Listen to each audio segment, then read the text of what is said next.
Beokolem Katim, c'est Ilyes, on se retrouve aujourd'hui pour une nouvelle vidéo. Conor McGregor a une nouvelle fois annoncé sa retraite. Alors que l'UFC 250 venait à peine de s'achever, l'Irlandais a décidé d'attirer toute l'attention sur lui.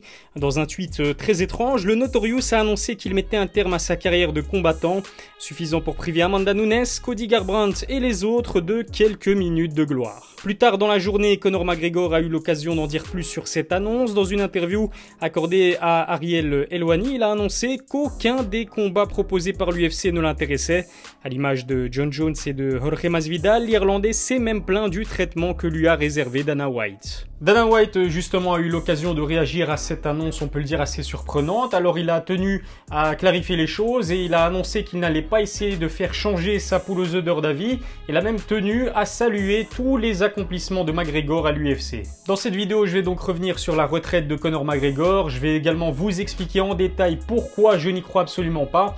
Mais avant, il m'était impossible de passer à côté de l'actualité principale du côté de l'UFC. Mardi, Dana White a annoncé que la Fight Island se trouvait du côté d'Abu Dhabi. Le président de l'UFC a même dévoilé les dates des prochains événements qui y auront lieu.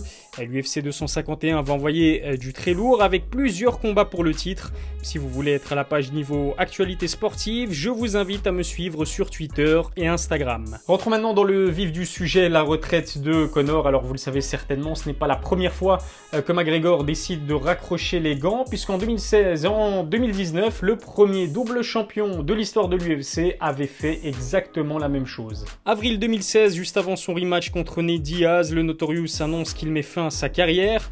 Heureusement, il revient rapidement sur sa décision et nous offre un spectacle de haut niveau contre Nate. Il remporte le combat sur décision majoritaire dans l'une des meilleures affiches de l'histoire de l'UFC. Pareil en mars 2019, mais dans un tout autre contexte. Après sa cinglante défaite contre Khabib, Conor annonce une fois de plus mettre un terme à sa carrière de MMA. Et quand on connaît l'esprit de compétition de l'Irlandais, inutile de vous dire que personne n'y a cru.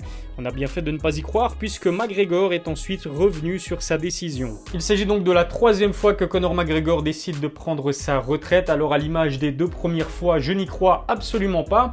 Pour moi, il s'agit vraiment d'un véritable coup de pression envoyé en direction de Dana White. Je vous en ai parlé dans une précédente vidéo, c'est vrai que l'UFC fait face actuellement à une sorte de vent de révolte. En plus de McGregor, plusieurs autres combattants ont montré leur mécontentement via les réseaux sociaux.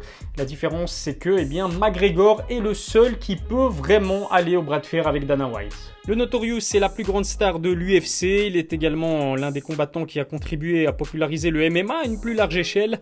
Même les personnes qui n'y connaissent rien savent qui est Conor McGregor. Au niveau financier, l'Irlandais a fait passer l'UFC dans une toute autre dimension. En termes de pay-per-view et de recettes de tickets vendus, il est le numéro 1. Ses revenus extrasportifs font également de lui le combattant de MMA le plus riche au monde. Malgré sa défaite contre Floyd Mayweather, l'Irlandais a remporté ce soir-là la bagatelle de 85 millions de dollars au total. Avant même le combat, il avait la garantie de remporter au moins 30 millions. Son sens des affaires lui permet donc de regarder l'UFC droit dans les yeux. Vous l'avez compris, McGregor n'a plus véritablement besoin de l'UFC. Si on le revoit dans un octogone, c'est tout simplement parce qu'il en a eu l'envie. Et je vais justement maintenant analyser les combats qui pourraient faire sortir McGregor de sa retraite. Ce n'est un secret pour personne, Conor a envie de prendre sa revanche contre Khabib, mais même quand on s'appelle McGregor, on doit mériter les title shots. La seule solution pour l'Irlandais serait donc de mettre la main sur le titre intérimaire chez les lightweights. Problème avec sa victoire contre Tony Ferguson, c'est Justin Gaethje qui a gagné le droit d'aller défier Khabib. D'après les rumeurs, le Dagestanais défendra son titre contre Justin le 19 septembre. Pourtant, selon Dana White, l'Irlandais s'est vu offrir la chance de mettre la main sur le titre intérimaire. Le président de l'UFC a déclaré qu'il avait proposé à Conor d'affronter Tony Ferguson en lieu et place de Khabib, mais le Notorious a décliné la proposition. Il aurait répondu à Dana White qu'il n'était pas un combattant de remplacement, et s'il avait affronté et battu Tony, il serait aujourd'hui en train de préparer son rematch contre le Dagestanais. Mis à part un rematch contre Khabib, je pense qu'il existe encore d'autres combats qui pourraient intéresser McGregor. Pourquoi pas une affiche contre Justin Gaethje ou Kamaru Usman, une trilogie trilogie contre Nate Diaz ou alors un combat contre Jorge Masvidal. Je sais pas pour vous, mais moi j'ai toujours eu une préférence pour un potentiel McGregor-Masvidal. Avec sa victoire contre Till et Diaz et son record de KO le plus rapide, la hype de Jorge Masvidal n'a jamais été aussi grande. Charismatique et ultra agressif, Street Jesus est l'adversaire idéal pour Conor. Le Cubain d'origine y est pour beaucoup dans le retour de McGregor chez les welter. Ce McGregor-Masvidal a le potentiel d'un futur classique. En plus d'être des strikers de haut niveau, les deux hommes savent comment s'y prendre pour faire monter la température avant un combat. Street Jesus a d'ailleurs provoqué l'Irlandais à plusieurs reprises, mais pour l'instant c'est silence radio du côté du Notorious. Personne ne cracherait non plus sur un troisième volet entre McGregor et Nate, et puis après sa victoire impressionnante contre Ferguson, Justin Gaethje a gagné le droit d'affronter l'Irlandais.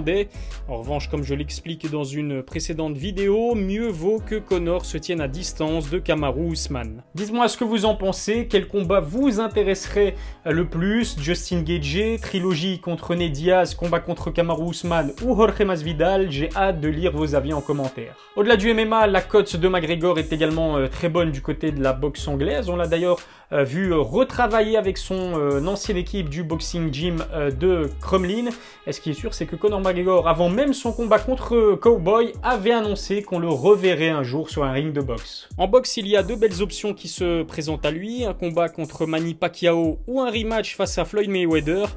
Les deux affiches semblent en tout cas intéresser le Notorious. Money a d'ailleurs réagi à la retraite de Conor en le provoquant en duel. Je pense vraiment qu'on reverra McGregor affronter un boxeur dans le futur. Il dispose non seulement d'offres alléchantes, mais en plus il semble vraiment vouloir réitérer l'expérience et ça c'est important. Alors quel que soit le combat, ce sera une réussite financière. Reste à savoir maintenant si la réussite sera également du côté sportif. Ce qui est presque sûr, c'est que l'Irlandais ne va pas prendre sa retraite de sitôt. On l'a vu s'entraîner très dur pendant toute la période du confinement.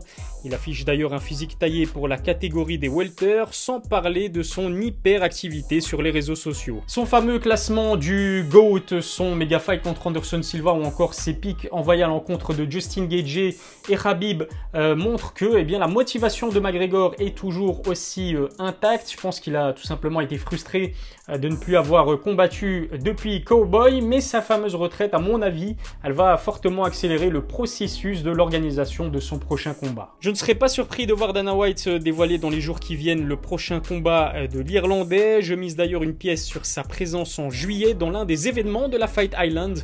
Reste à savoir si Conor serait prêt à combattre sans public, à moins que les spectateurs soient autorisés à assister au combat à Abu Dhabi. Si l'UFC n'est pas dépendante de McGregor, je pense tout de même que Dana White a besoin de sa poule aux œufs d'or plus que jamais. Les prochaines semaines seront en tout cas déterminantes pour le reste de l'année de l'organisation. Je vous tiendrai en tout cas informé sur ma chaîne YouTube. Voilà pourquoi je ne crois absolument pas à cette retraite de Conor McGregor. La plus grande star de l'UFC ne peut pas faire cette annonce avec un vulgaire tweet un dimanche matin qui plus est. Le jour où l'heure sera venue, il le fera d'une manière beaucoup plus spectaculaire. Voilà, c'est déjà tout pour la vidéo. N'oubliez pas de vous abonner à ma chaîne YouTube et à liker si vous avez kiffé. Je vous le dis directement, dimanche prochain, je vous parlerai du combat entre Tyson Fury et Anthony Joshua, puisque si vous me suivez sur les réseaux sociaux, vous le savez, les deux hommes se sont enfin mis d'accord pour un deal de 2 combats. Je vous en dirai plus dimanche. D'ici là, prenez soin de vous.